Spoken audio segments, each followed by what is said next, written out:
Colleagues and I held a press conference where we talked about all the good ideas being left on the table compared to those ideas to some of the more ridiculous measures being considered in this building instead.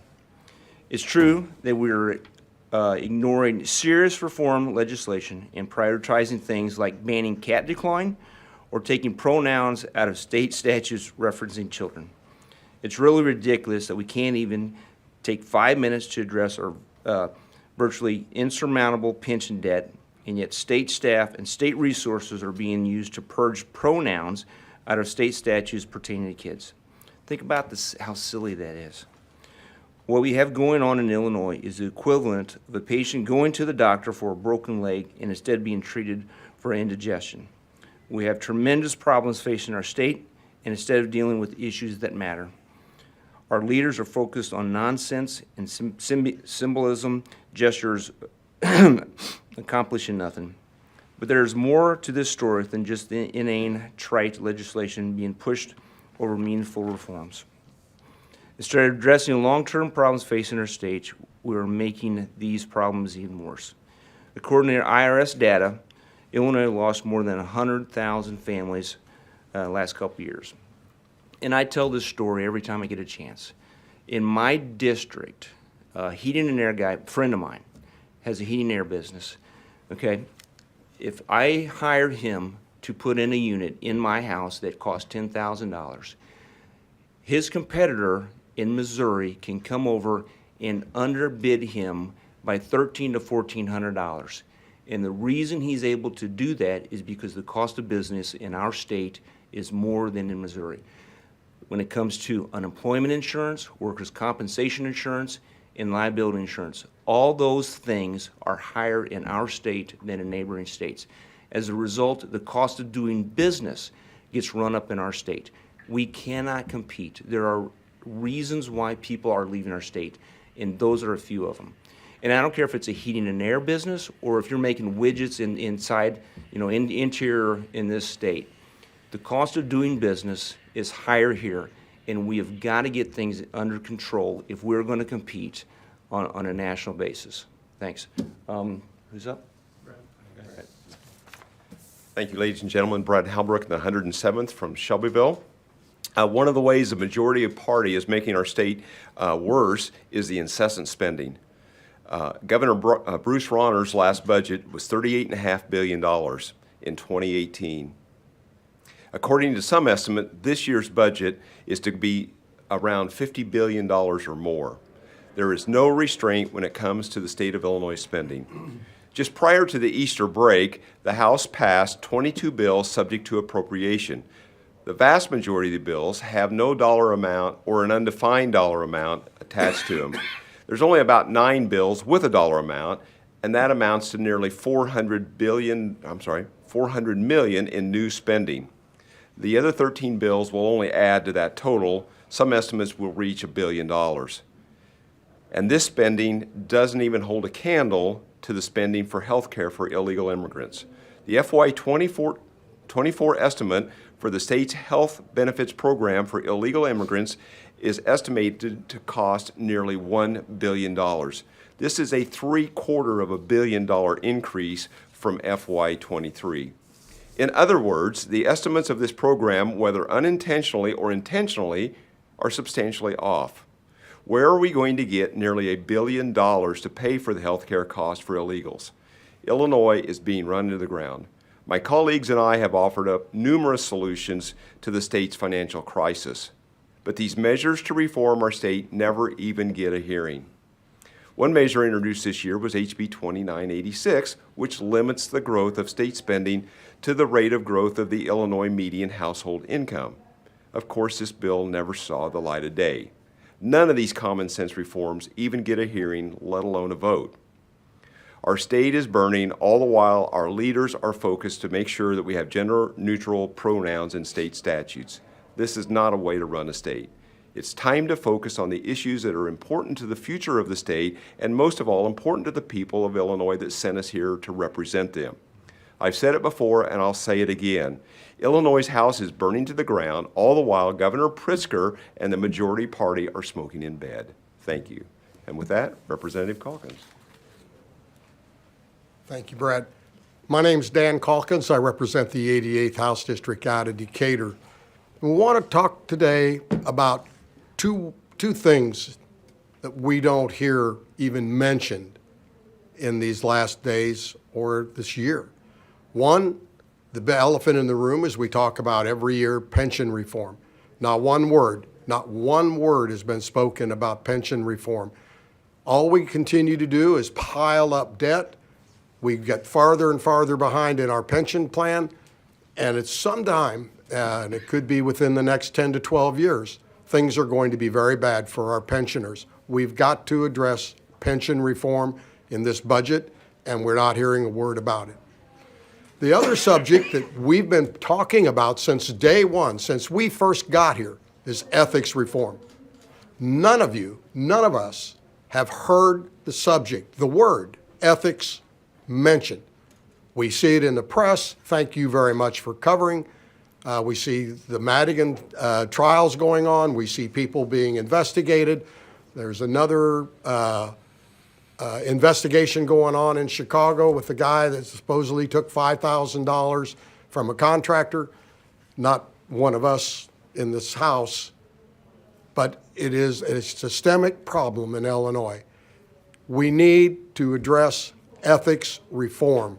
The people of Illinois have lost confidence in their elected leaders. So two other things that we'll not hear about in this session in the next 3 weeks.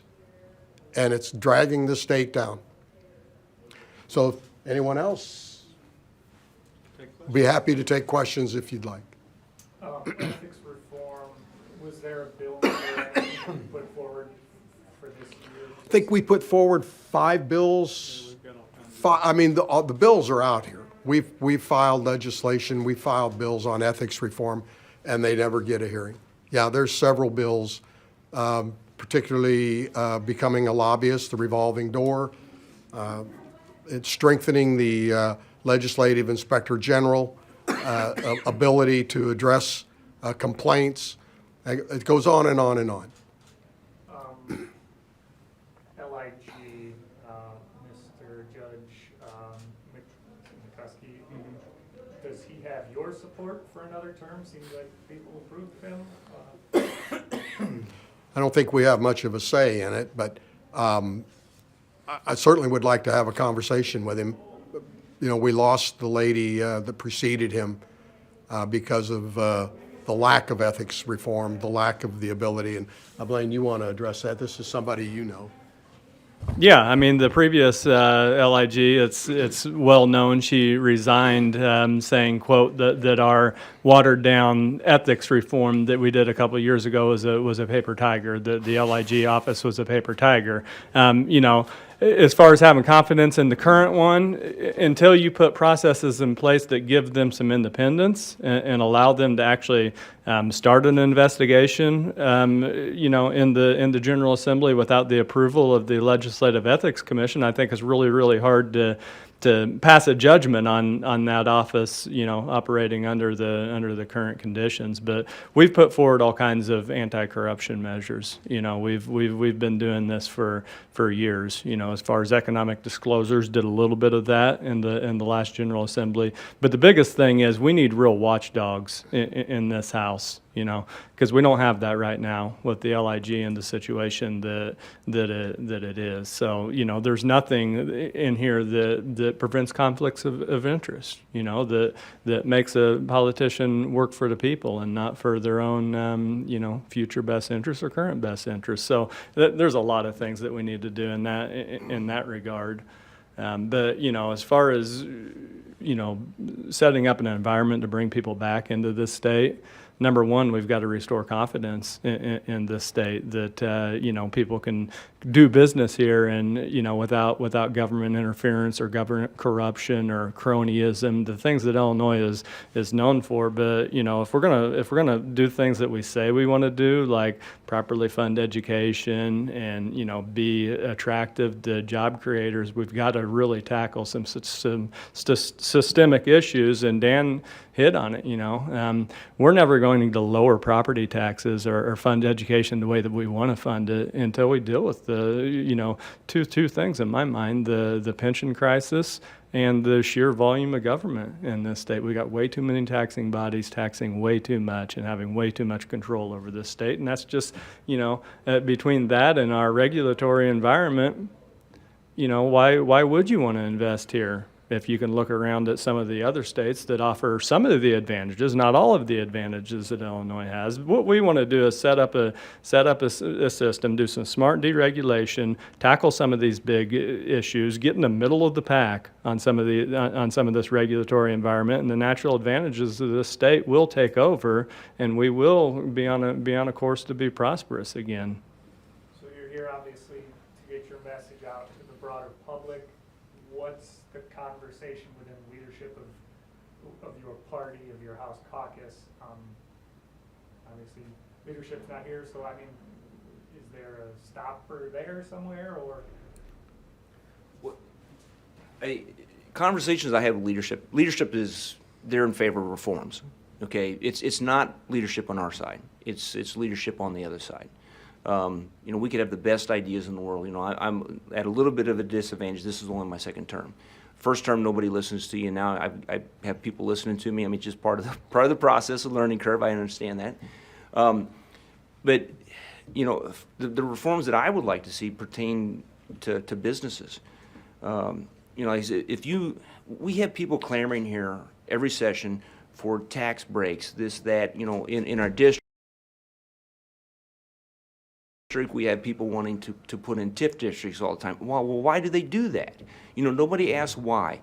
And the reason is because they're at an economic disadvantage. Okay, so if we can make some reforms, they wouldn't have to come to us every session for some tax break, and they wouldn't have to knock on the door of City Hall to form some TIF district.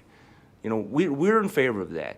Our leadership's in favor of that, from what I understand. We've got to get people on the other side to understand why we're at an economic disadvantage as opposed to Missouri or Indiana. And I'm not saying we got to, give the farm away, but we need some reform. Workers' comp, then, is that just a matter of making it more difficult to sue, or what does that reform look like? It's going to, with the benefits that we pay out, that employers have to pay out, and some additional. I mean, I'm not a work comp attorney. So these are conversations that I'm having with employers to see what we can do. And I plan on having conversations with some people on the other side to see if we can get some things moving. I know there are some businessmen on the other side. I don't know what kind of voice they have in their caucus, but if we can get a couple of years, and then maybe we can start there. I've heard, I don't know, senators like Chapin Rose talking about this for 10 years. What's the stopper? Is it just what do you think is in the way of workers' comp reform? Trial attorneys, maybe? Very powerful special interest. Yeah, right. I mean, anytime you put forth the bill, as soon as it hits, you got somebody calling you, hey, we oppose that, we support that. So I think trial attorneys are a big one when it comes to workers' compensation. What do unemployment reforms look like from your perspective? Well, those get paid out. I mean, if you're laid off, I mean, there's a time period in which you're paid. You have to search for jobs. I think we can shorten the period. I mean, this economy right now. I mean, how many businesses do you know that have help wanted signs up? I mean, every place I go, every city I drive through, help wanted. So why can't we shorten that period that unemployment benefits are paid out? That would reduce your premium, for starters.